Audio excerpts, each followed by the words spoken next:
You're always the helpful one, the person who never says no.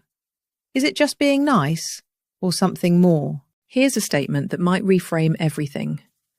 All codependents are people pleasers, but most people pleasers are not codependent. The difference isn't in your actions, but your awareness.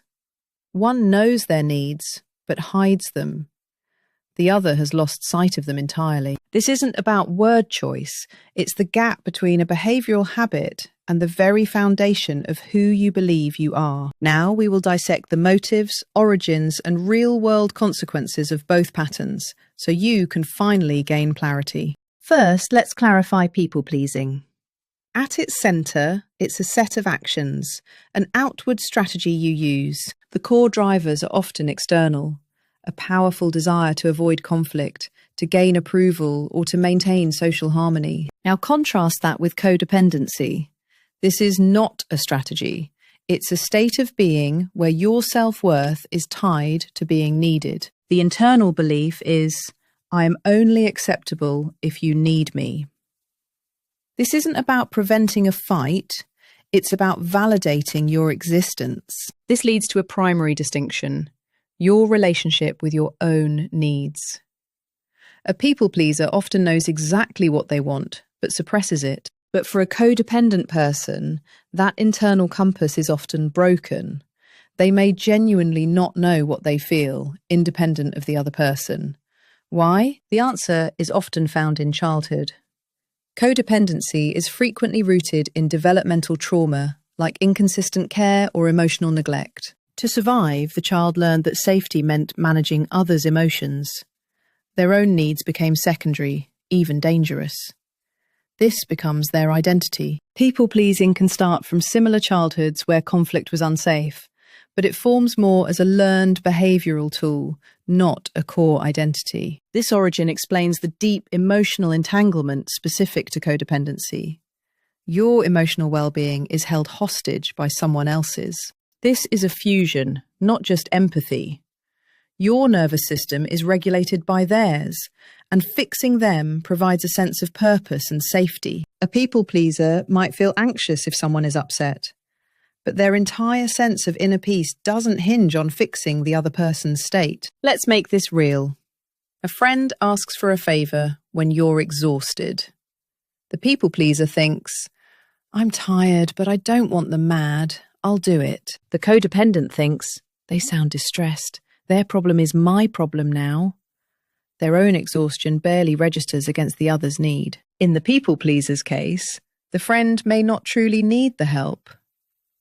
In a codependent dynamic, the other person often has a genuine dependency. Think about the aftermath. The people pleaser might feel resentful later. The codependent feels a sense of purpose. Which feels more familiar? This constant caretaking frequently morphs into control. The codependent person feels obligated to manage the other's life, leaving little room for their own. It's easy to mistake these patterns for simple kindness, but genuine kindness comes from choice. People-pleasing comes from fear or obligation. If unaddressed, chronic people-pleasing is not harmless. It leads to burnout, constant anxiety, and deep-seated resentment. For codependency, the consequences are more severe. It can result in a complete loss of self, a life lived entirely for others. It should be noted, codependency is not an official diagnosis. It is, however, a recognized relational pattern often seen with anxiety and PTSD. So this is not a simple either-or situation. See it as a spectrum from mild people-pleasing tendencies to a life-defining codependent pattern. Let's connect the pieces.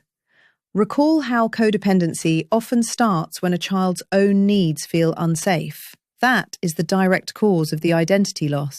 The deep-seated need to be useful, to feel worthy, directly creates the over-functioning and under-functioning dynamic seen in relationships. So, the ultimate distinction is this. People-pleasing is a behavior you use to manage the world. Codependency is a way of being in the world. The final question to ask yourself is not, do I make people happy? It is, without someone to take care of, Do I know who I am? Recognizing your pattern, whether it is a people-pleasing habit or a codependent identity, is the first most powerful step. This is about clarity, not shame. For the people-pleaser, the work is setting boundaries. For the codependent, the path is deeper, rediscovering the self that was set aside. Both of these patterns were learned, which means they can be unlearned.